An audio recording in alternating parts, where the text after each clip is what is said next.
जय श्री हरि। आदिशक्ति और शिव का आध्यात्मिक रहस्य।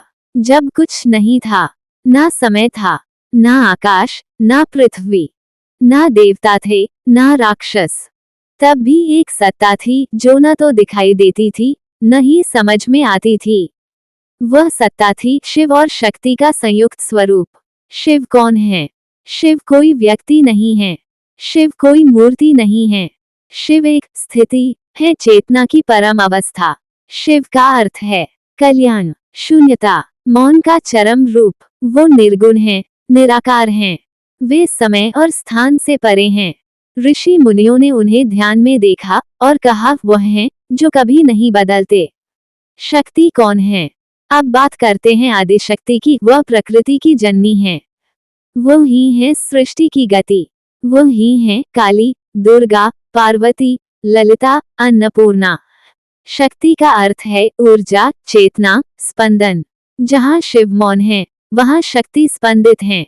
जहाँ शिव स्थिर है, वहाँ शक्ति गतिशील है। शिव और शक्ति का संबंध। शिव और शक्ति को एक दूसरे से अलग नहीं किया जा सकता। तंत्र शास्त्र कहता है शिव बिना शक्त्या न कंचित करोतु, अर्थात शिव बिना शक्ति के कुछ भी नहीं कर सकते। शिव शरीर है, शक्ति उसमें प्राण है। शिव सूर्य है, शक्ति उसकी किरणें हैं। शिव शब्द है, शक्ति उसका अर्थ है। शिव शक्ति का तांत्रिक रहस्य।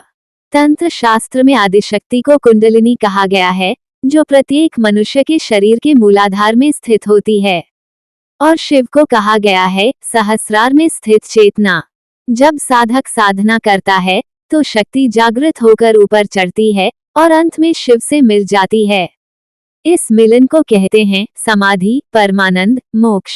सृष्टि की उत्पत्ति कैसे हुई? पुराणों में वर्णन आता है कि शिव जब ध्यानस्थ थे तब शक्ति ने उनसे सृष्टि रचने की प्रेरणा दी। शक्ति ने शिव से कहा, मौन से सृष्टि नहीं चलेगी, तुम मुझे अपनी ऊर्जा दो, मैं उसे सृष्टि में बदल दूंगी। और तभी ब्रह्मा, विष्णु और रुद्र उत्पन्न हुए। वही शक्ति त्रिदेवी बनी सरस्वती, लक्ष्मी और पार्वती। योग की दृष्टि से शिव शक्ति। योग कहता है संपूर्ण मानव शरीर ही ब्रह्मांड है। मूलाधार चक्र में शक्ति कुंडलिनी सोई रहती है। सिर के सहस्रार चक्र में शिव विराजमान है। ध्यान, साधना, जप और प्राणायाम से जब ये शक्ति ऊपर उठती है तो मनुष्य शिव से मिल जाता है और उसे मिलती है आत्मा की मुक्ति। आध्यात्मिक संदेश। इस संसार में हर गति, हर परिवर्तन, हर ऊर्जा आदिशक्ति का ही रूप है। और हर मौन, हर शांति, हर स्थिरता शिव का रूप है। इन दोनों के बीच का संतुलन ही इस सृष्टि को चलाता है।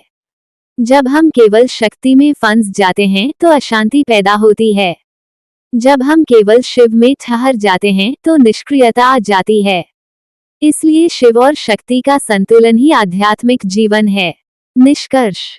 आदिशक्ति और शिव को हम मंदिरों में मूर्तियों के रूप में तो पूजते हैं, पर असली पूजा तब होती है जब हम अपने भीतर के शिव और शक्ति को पहचानते हैं। वह चेतना जो जागृत होने का इंतजार कर रही है, वह शक्ति है। और वो मौन जो सदैव मौजूद है, वह शिव हैं। जब शक्ति जागेगी तभी शिव प्रकट होंगे। जब दोनों मिलेंगे तभी जीवन में दिव्यता आएगी।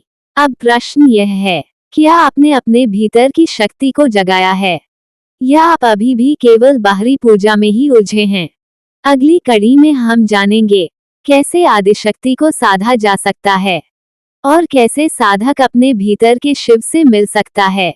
तो जुड़े रहिए, क्योंकि जब ज्ञान भीतर जागेगा तभी सच्चा मोक्ष मिलेगा। वीडियो पसंद आए तो लाइक करें, चैनल को सब्सक्राइब करें। धन्यवाद। जय श्री हरि।